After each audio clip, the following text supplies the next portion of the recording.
two writers, one just starting out, the other a bestseller. Join James Blatch and Mark Dawson and their amazing guests as they discuss how you can make a living telling stories. There's never been a better time to be a writer. Hello and welcome to the Self-Publishing Formula podcast with James Blatch and Mark Dawson, speaking to you from the United Kingdom, the United Kingdom's premier recording studio in a garden somewhere in Cambridgeshire. I mentioned a couple of weeks ago that it's a little bit echoey before we get all my soft furnishings in, because obviously I'm going to get a sofa bed in my office and a beer fridge and possibly a football table. That would be nice. Yeah, might be space. I've got a strange little alcove down behind where John Dyer is sitting, away to my left, which could be. I could get a camp bed in there. I could basically come into this room and then just not reappear in my house. But as long as I keep funneling money into the account, I presume they'll be okay in the house. Anyway, yes, it's studios like this. I mean, we have a vast audience, some of whom simply write books, others of whom write books and have other businesses and quite entrepreneurial in terms of the way they work from home and do stuff. And this is becoming quite a thing. So the people who built this office, and if you watch the YouTube channel, you can see a little bit of it, are absolutely flat out in the UK. I had to wait 3 months for this to even start, and they're working. The guys who are building it told me that they are offered overtime every weekend. It's becoming, there's a real sense of people picking up this whole idea in the digital age. You can start businesses online, you can work from home, and of course for authors this is perfect. And the person we're speaking to today, Joan Dempsey, although I've got like an awesome shed, and this is an awesome shed to work in, I had shed envy when we interviewed Joan. She's got a really lovely working space, and if you go to her website, Joan Dempsey's website, if you Google her, you'll see some pictures of it. It's a really lovely space. Now, what we spoke to Joan about was about the revision process. How important then, Mark, for a successful best-selling author that you are, how important is the revision process? It is extremely important. So as soon as you finish the book, or at least you think you finished the first draft of the book, then for me anyway, it goes through a fairly extended process of editors, so sometimes developmental, certainly copy and proofreading, and then through my beta team, my advanced readers. So by the time it's gone through that process, can take 6 weeks to 2 months sometimes. The book is often very different and always improved on the state it was in when I sent it out to them. So it is incredibly important just to take it from your own desk and to let other people, and some of those being professional, qualified people, to look at it and then cast their eye over and make suggestions for changes is very important to get the quality up. Yeah, I mean, it's scary as well, that process. It's not just... No, it isn't. Well, it is for those of us who aren't used to it. I'm sure the very first time you wrote a book and handed it to somebody else, you were scared. No, I don't think I was scared. I mean, probably when I sent it out to agents, was I scared? This is an awfully long time ago, so I can't really remember. But I don't think I was ever scared. You feel a bit vulnerable, I suppose, just because it's something that you're going to get someone criticizing potentially something that you've spent an awful lot of time on, and no one likes to get bad criticism. But I don't think I was scared, because it's something that I knew was essential. So there's no two ways about it. You have to do it if you want to put out a really polished and professional book. It absolutely is essential, and Joan's very good on the psychology of it as well as the practicalities, and she has an online course to support her teachings, which I've had a look at and can tell you is excellent. She's got a very, very strong community to help you through this process, and I think even if you've been through it a few times, this will improve the way that you go through that very important stage. So let's hear from Joan and we'll have a chat afterwards.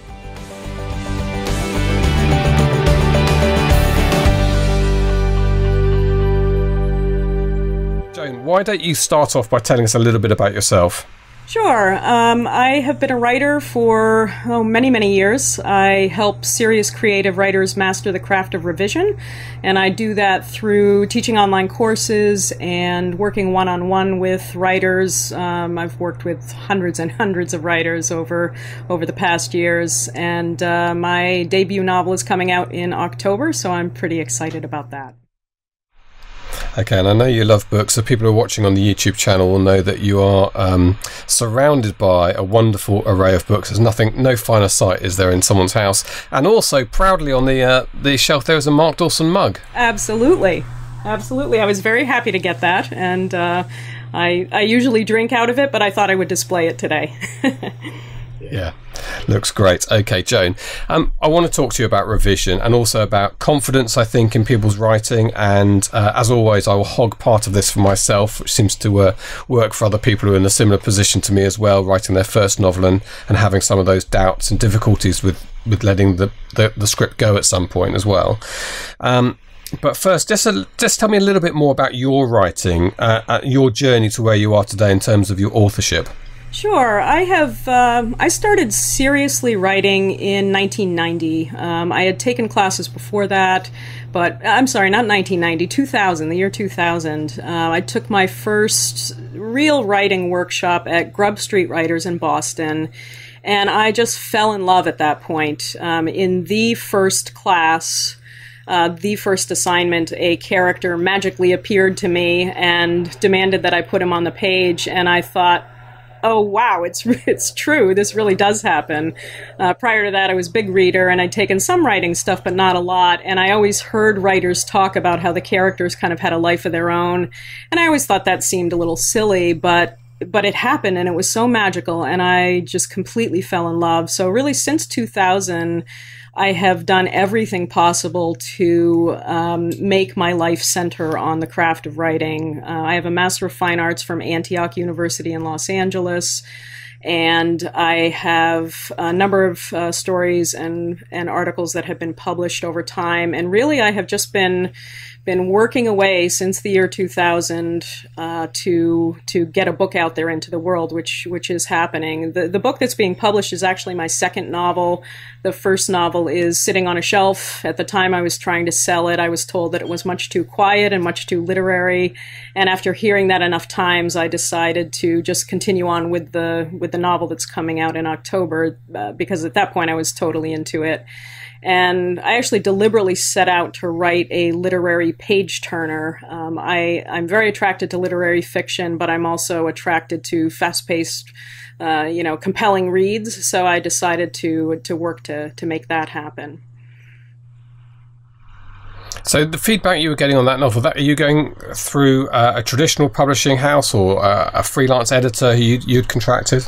I was trying to decide between going the traditional route and the self-publishing route, and I spent about 14 months trying to find an agent. I had a lot of very near misses with agents, but after about 14 months I got impatient and really wanted to get the novel out into the world. So I decided not to go the self-publishing route, and I've gone somewhere in the middle. So I am actually working with a hybrid press called She Writes Press. They publish women's work, and it's been an amazing experience. One of the benefits is that I have a lot more control over the product itself and a lot of input into how my novel is presented to the world. And She Writes Press also has traditional publishing, traditional distribution, so they can get the book out into bookstores and libraries in the same way that a traditional publisher can, which is something that with self-publishing is a lot harder to do. So I have complete control over selling online like a self-publisher, which I absolutely love. I work for myself and have been for years, so I love being able to do everything myself. But I also have the power of a sales team through Ingram Publisher Services, which is the distribution group that She Writes Press uses. So in a lot of ways, it's the best of both worlds. So I'm really happy with how that's going. It's really been a blast.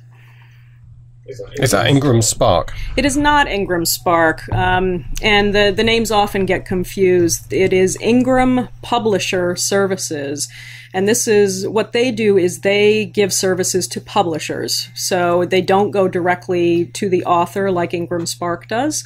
They work with the publishers as a distributor, much like any of the other big distributors who work with traditional publishers. It's sort of a unique thing that She Writes Press has. They have the reputation of being as good as a traditional publisher. So they're not really a vanity press, and they're not traditional. They're somewhere in between. So it's really pretty terrific. Okay, well, Joan, let's get on to the meat of this interview, which is about revising. I mean, gosh, when people first think I'm going to write a novel, I don't think anyone thinks about this stage, which is such a dominant part of writing a novel. In my case, rewriting it, probably my second full rewrite of my first novel. And even the revision process that goes after. And it's honestly, no one prepares you for this stage, do they? No, they don't. Yeah, well, it's interesting because when I decided that I wanted to work for myself and be an online entrepreneur, essentially, I really was looking at the writing world that was out there and seeing what's available, what are people already doing well, and where is there a gap. And after checking it out for a while, I realized that I love revision. I'm one of those writers who I actually, I don't like the first draft as well. And I know that there are a lot of people who love that, getting it down on the page, and then after that it becomes a really daunting process. I'm actually just the opposite, because I love digging in and really taking a look at what's on the page, studying it, seeing what's there, what I put on the page and what I didn't put on the page, and then really reworking it. So when I saw that, I decided I think my niche is going to be in revision. And the other piece is that because I've worked with so many writers over so many years, I have learned that self-doubt is one of the biggest problems, or I shouldn't say one of the biggest, it's the biggest problem that writers face. And they often face it when they begin to revise, especially because I feel like we're sort of in this trend right now where getting down that first draft is something that everybody thinks has to be done really fast and start to finish. Certainly people that do NaNoWriMo, that's their whole goal, write a novel in 50 days. And then they get to the end of that 50 days and, yay, they've gotten their 50,000 words, and then they're not sure what to do about it. So I felt very strongly that I had something to offer writers around how do you approach your revision. So, one of the simple things is that people don't know where to begin because, here you've got this massive piece of work, and it's really overwhelming to think about rewriting it. And if you don't know where to begin, then it can overwhelm you and you can just stop and not do it. So I spent a fair amount of time helping people understand where they can begin, which in a nutshell is wherever it works for you to get into the work. And we can talk more about that if you'd like. I'm curious for you, James, you said you're in rewriting process. Is that something that you have faced, or is that not an issue that you're dealing with? Yeah, I mean, I did write quickly. I did do NaNoWriMo, actually. So when I started off and then slowed down a little bit after that to finish the book, then wrote really quickly and sort of finished the book having sat on it for a few years and not done anything. Now the notes come back from the editor and some of the things are fairly fundamental in terms of character development and some ideas about the way the story is going to work, which we talked through, which were probably better than the ways I originally had. So I'm effectively rewriting it again. And this is I say feeling lost might not be the right expression, but feeling daunted, having this mountain, not feeling you're making anything like the progress you made when you first start writing, when of course you go from zero to the end of that first draft. And so I think I'm feeling I've overwhelmed, and also there is self-doubt as well, without question.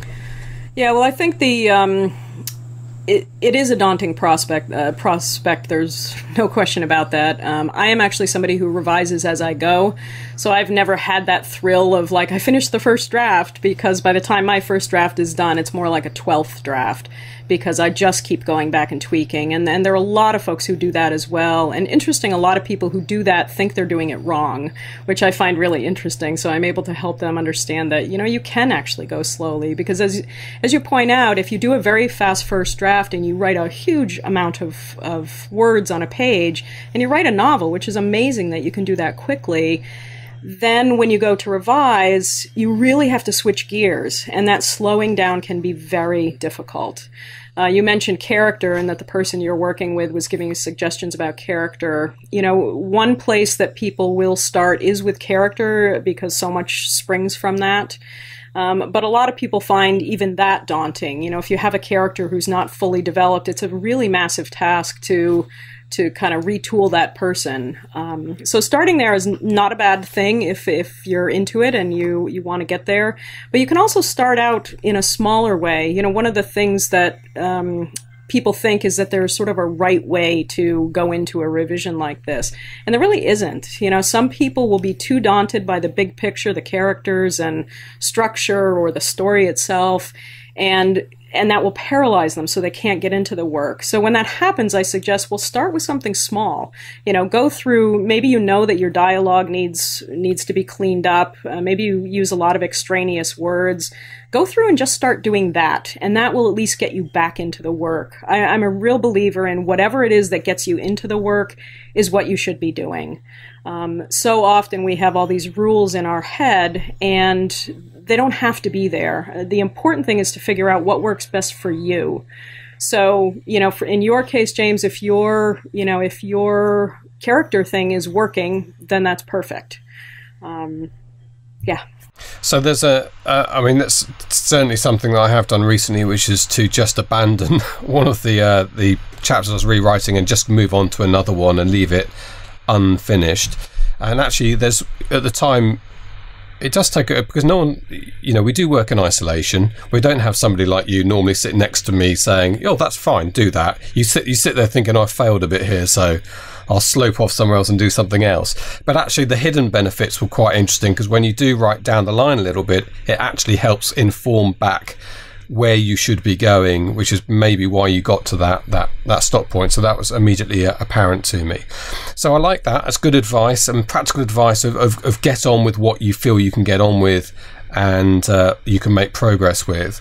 And yeah, the big picture can be daunting. So it's like a jigsaw, I guess. Do the little bits at a time and don't worry about the bigger picture at this stage. Well, I think it's always good to worry about the bigger picture, but again, I think chunking things out is what's important. One of the things that I teach, I have a class called Revise Your Writing Where to Begin, and in that online course, I talk about choosing the way that works best for you. And one of the things that we do in that class is we put together a long checklist of all of the pieces, essentially, all of the moving parts of what it takes to write a book, whether it's a novel or a memoir, etc. And having that checklist basically is a guide for you to say, I need to check every one of these things. I personally am somebody who likes to go where my energy is in any given day. So if I look at that checklist and I think, character is too much or the plot is too much today, but I could knock off reading through all the dialogue, in each chapter, I think I'm going to start there. And then once you've done that, that's off your checklist. So that's something to think about is what are all the pieces if you can note down, especially if you're working with an editor and they say, okay, these are the 10 things that you really need to work on. Put those down in a checklist and then make sure that you're hitting each one of those things as you go. So I don't know if that helps, but I think it's important, again, to chunk things and that way you won't get overwhelmed because you can sit down in a day and do one thing, as opposed to the 40 things that are on the checklist that need to be done. Yeah, and the problem with the 40 things on the checklist is that I will often find that I'll put off starting on it because you don't really know where to start. And I'm busy enough in my life to know that there's 100 things that need to be done at any one time. So I work much quicker personally, and I know I'm hogging this interview, but I'm sure this will apply to other people listening. I work much more quickly on the book when I have a clear idea of what it is I'm sitting down to do. So when I've sketched out a scene, I can sit there and write it quickly. But when I don't really know what scene's going to follow because I feel in my mind I'm feeling it at that overwhelm stage, I don't do it. Don't work. Interesting. So it sounds like you're the kind of writer who likes to have a bit of a roadmap and aren't writing to discover what's going to happen next. Is that right? Well, I've done that. I've done the writing to discover what's happened next, and that's more or less was okay. But in terms of making it work better, this is the bit where making it a better book, which I think comes onto another subject of letting it go at some point as well, and how much revision you actually should do on a book. Well, that's a great question, and I think it really depends on the writer and what you're trying to accomplish. I'm often really surprised at the number of writers, and I think Mark is one of them, who can crank out a lot of books fairly quickly, and there are a lot of people out there who can write a book very quickly and get it out into the world. And so with writers who that's their goal and that's what they want to do, then I think the letting go process happens a little more easily, because the goal is to get it out to readers who are hungry and waiting for that book. Other writers who are going to take their time, my novel that is coming out this year took 7 years, and that was 2.5 years of research and then just writing in the margins of my day job. And so that took an awful lot of time, and I was very, very certain that I wanted it to be, the best I could possibly write. So what I usually tell people is, first I find out what they're doing, and I think the important thing is that once you get to a point where you think, I couldn't possibly do any better. I've gotten all this feedback from people. I've taken it into account. I've revised as best I can. And I read it and I think, I have done the best I can possibly do on this piece. That's the point at which I feel like it's good to let it go. Now, some people might disagree with that and say, it's okay. It's good. My readers will like it. I'm going to get it out there. So I feel like as long as you're showing it to other people, particularly a professional who can give you some really good feedback on what you're doing well, then, and you revise it from there, then great. There is an awful lot of stuff out there, as we know, that isn't that great. And I always feel bad for people. A lot of people will come to me when they say, I self-published a book about a year ago, it's not doing very well, and I'm taking another look at it. And I get it, and it's really in very, very rough draft form. So people often don't understand how much work it's going to take to do that revision. Yeah, that's very helpful. I think Mark summed it up the other week on the podcast by saying, when you get to the point where you're just moving the commas around, it's time to let the book go. What I'm interested in, Joan, is how you've got an online course. We'll give the details out in a moment for that, but you talk a lot about do what works for you if you feel this is going to work for you. So how do you then teach? And there's a quick analogy I'm going to give here is I do a little bit of work in cricket, which effectively posh baseball, so people understand. And in the old days, when I was at school, you were taught how to play cricket, and you were taught how to stand, how to hold the bat, how to play your strokes. Whereas today, the coaches look at kids, work out how they're comfortable and what they're doing. And it's the same in baseball. I don't believe they teach the techniques as rigorously as they used to. They look at how individuals play and they work on that. And so this works for you. It won't work for anybody else, but it works for you. And I kind of feel that's what you're saying here as well. If this is going to work for you, if that's the pace you're happy at, go ahead and do that. So how then do you teach in a single online course what ultimately is going to be a bespoke system for individuals? Yeah, it's a great question, and I love the sports analogy. That's great too. And there are a couple things that I was thinking of as you were talking. Certainly in baseball and cricket, there are rules of the game, and there are certain things that you have to do in the game, and you need to learn those foundational, basic things of the game and how to play it before you can start working with a coach who says, "Hey, I see that you're doing X, Y, Z, and that works for you. Let's play on that." You also have the coach who will say, "Hey, that's working for you, but you could be much better if you tweaked this, that, or the other thing." And so I think all of that is in play. As far as how I teach the online courses so that it's individualized, it really is in the design of the curriculum. I have a background in how adults learn best. And so much of that is meeting the learner where they are, finding out what experience they bring to the table, and then sort of working with them to their best strengths. Now, of course, the online courses is kind of a one-to-many. It's me and lots of people taking the courses. So I design the curriculum in such a way that I have people working on their own stuff. The lessons themselves are designed so that people have to try out different things and then make a decision about what works best for them. And I'm also responding to people who are saying, hey, I thought it was supposed to be done this way. And so I do a lot of dispelling myths about the rules of writing. Certainly there are rules of grammar and all of that stuff we need to know.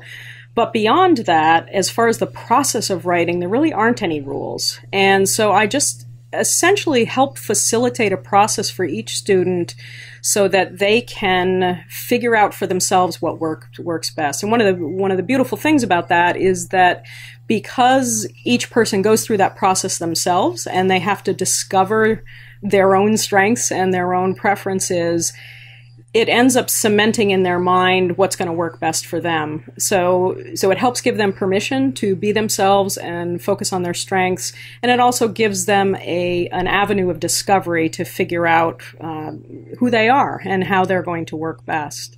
So in terms of your general advice, do you have those sort of specific framework rules that you think work best for revision? Do you have a way of, from a technical point of view, people write in a Word document or Scrivener, do you suggest they start again, or do they go back on a blank sheet and then copy and paste and revise, or do they go through their existing text? These are all things I've kind of had to work out by myself, and I guess you're going to tell me is whatever works for you. Whatever works for you, but there are some practical things as well.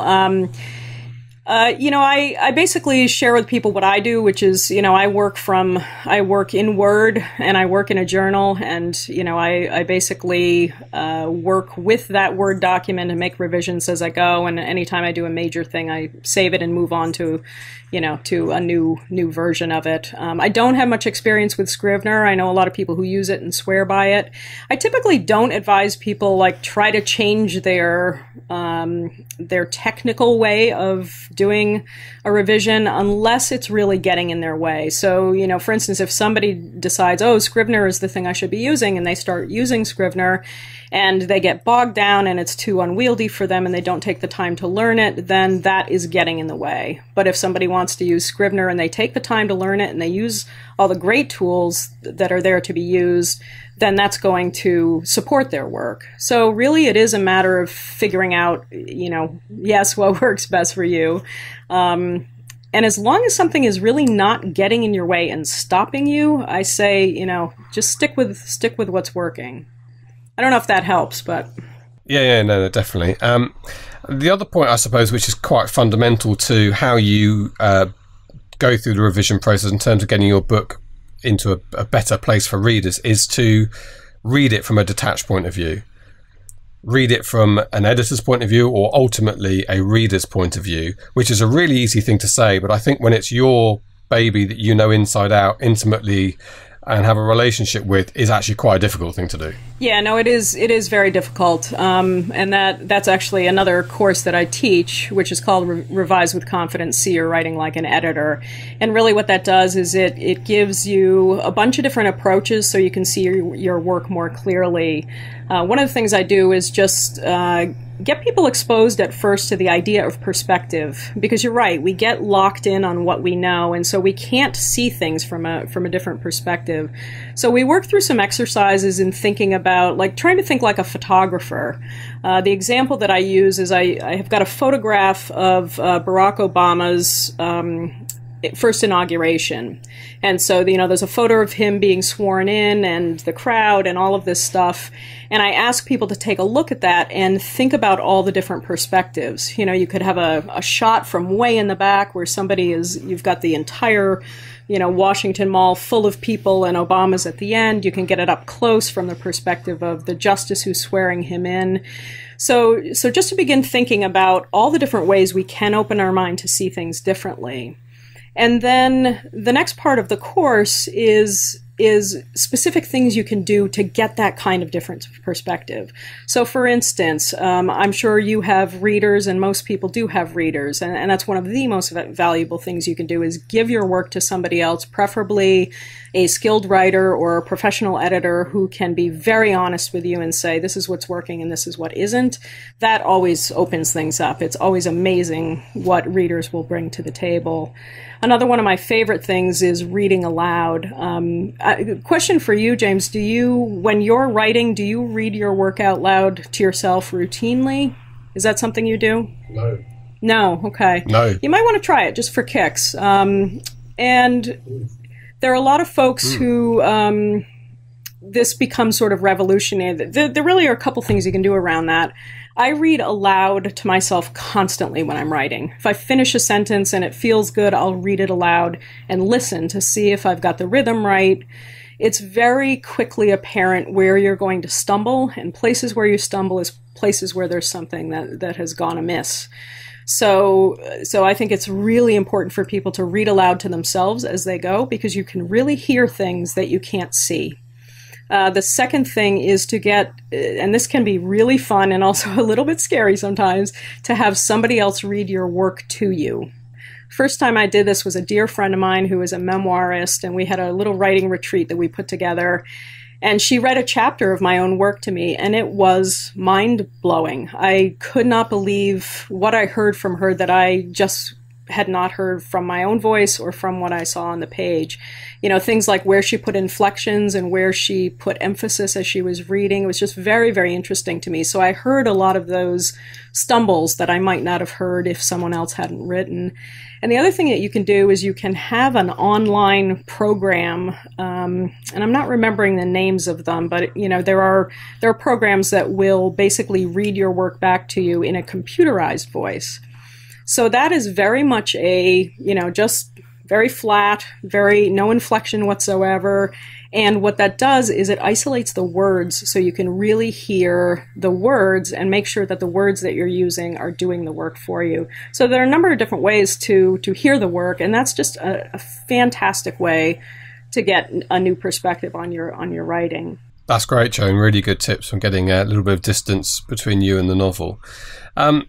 So talk to us a little bit about the course. I know that one of the things you've got is a sort of free mini course, which you'll give people an introduction to getting some help with the revision process. Yeah, that's right. So that is for the course that's called Revise with Confidence. See your writing like an editor, which is the one that I was just talking about.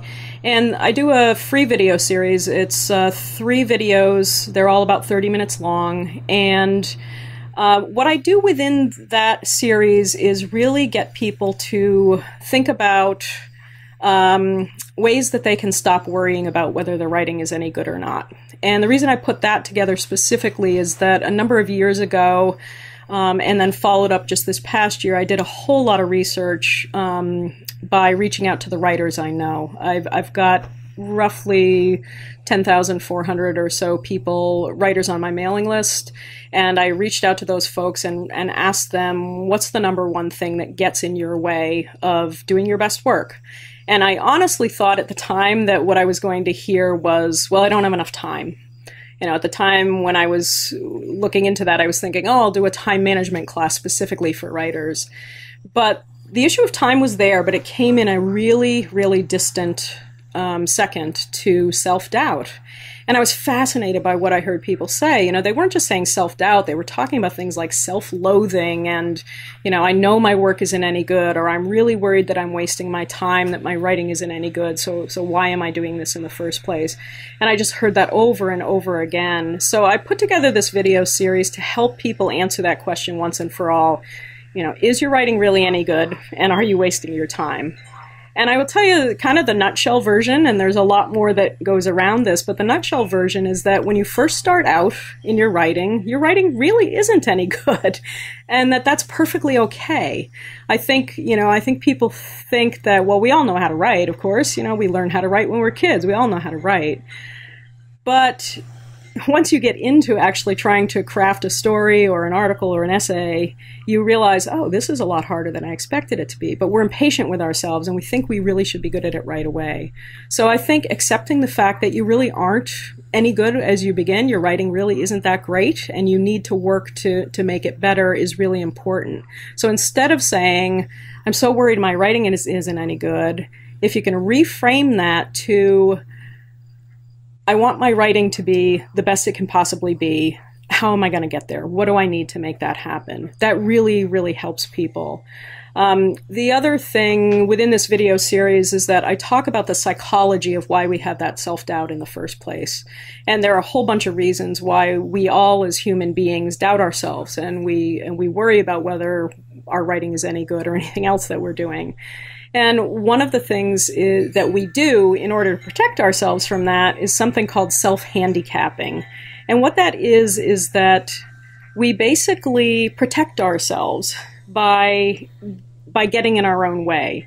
So for instance, if you're a writer and you haven't been writing for a long time, and then you do write something and it's really lousy, you can say, well, I haven't been writing very much, so it's no big deal. If I applied myself, I'd be just fine.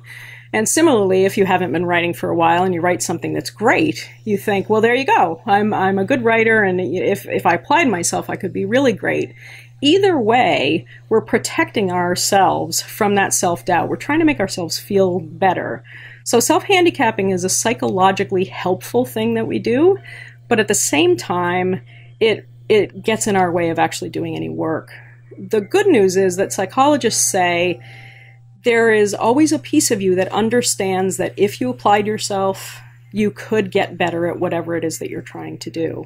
And the good news there is because we know that, we believe that we can be good. So if we can get out of our own way and understand that we really can be good if we apply ourselves, then we make a decision to do the work that's necessary. So once again, instead of, I'm worried my writing isn't any good, saying, I want my writing to be as good as it can possibly be. What do I need to do to get there? And that really shifts things around so that you can start realizing I'm learning and I'm growing, and that's all good. So the 3 video series talks a ton about self-doubt, a ton about the psychology of how we get there, really helps people understand that they're not alone in how they feel, and gives them some great tools for sort of taking things to the next level. All of that is done in the same way that you need to get distance on your own work when you're doing revision. So you have to get distance on yourself and how you think about yourself as a writer in the same way that you have to get distance on the manuscript in hand so that you can see it more objectively. So there are lots of interesting parallels there between how we think about ourselves and how we think about our writing and the revisions on the page. That's great, Joan. Really, really good stuff. And we should give the URL, which I think is revisewithconfidence.com. And that's for the free mini course. Well, look, Joan, it's been fascinating, brilliant, helpful, hugely helpful. I think this is an area that there are Mark Dawsons in the world who just seem to sit there effortlessly and write novels, but they are the outliers, right? The rest of us, it becomes a bit of a monster to tackle. And we need help, so you've been very helpful. Thank you. It's really a treat to talk with you, James, and I'm hoping that some of what I said helps you personally, and certainly helps your listeners and viewers. So. Another great interview. If I say so myself, Mark, we're having a good run of interviews recently. Yeah. The Jenny Parrott editor interview is standing out to be one of the best we had this year. I think that was a really solid interview. I really loved the way that Joan has become, she's made herself a bit of a guru and expert in this area. And as I said, going into the interview, you can tell listening to Joan, it's not just about the practicalities of it, of why you're doing stuff. It's also the psychology of it, helping people. She did identify some of the hurdles that I was feeling, I'm sure other people do at this stage, and starts to address those directly. And she's a very empathetic person. So very good, I thought. Yeah, it is important. I mean, a good editor will not just have a good eye for the revision process, will also, I suppose, in some ways, some similarities to good doctors, having a good bedside manner when you, deliver news. So yes, Mr. Blatch, your book is terminal, or not. Perhaps it's great. It is a job that involves imparting news that can be very important and could be quite emotional sometimes for authors. So yeah, it's great that she's got that tone about her. Yeah. Okay, and no doubt if you want to take that further, you'll be aware already from the interview that Joan has that online course, and you can sign up for that. And I can tell you from what I've seen, I think it's extremely impressive. But take your own view on that and have a look at what she's doing. At the very least, I would join her community and try to soak up some of the knowledge. So thank you very much indeed to Joan Dempsey for her contribution to this podcast. Don't forget you can become a VIP listener of the podcast, and you can be in with a chance of winning a mug. I almost picked up my NASA mug, but obviously we don't send out NASA mugs. Perhaps we could. But this is the North American version of the mug, where Mark Dawson's name's in very big letters on the outside. And I'm assuming on the European version of the mug that Mark's holding up, if you're watching us on YouTube, it must say James Blatch on that one, because it says Mark Dawson on this one. No sign of James Blatch. No, who's James Blatch? Who is James? Yeah, there's a John Diamond. John, listen, if my name's not on there, your name's not on there. There's only one man in town. Who pays the bills? Who pays the bills? Who let the dogs out? Okay, and on that note, we will pick out a couple of names each week to receive SPF mugs. And after the initial flood of people signing up to Patreon, inevitably it's now more of a trickle. So I reckon you're into a very good chance of receiving a mug if you sign up this week. Okay, thank you very much indeed for listening. We'll speak to you next week. Have a great week writing and a great week selling. I have to say that carefully because it's really difficult to say. Try practice it now if you're in your car or you're jogging. And we'll see you next week. You've been listening to the Self-Publishing Formula podcast. Visit us at selfpublishingformula.com for more information, show notes, and links on today's topics. You can also sign up for our free video series on using Facebook ads to grow your mailing list. If you've enjoyed the show, please consider leaving us a review on iTunes. We'll see you next time.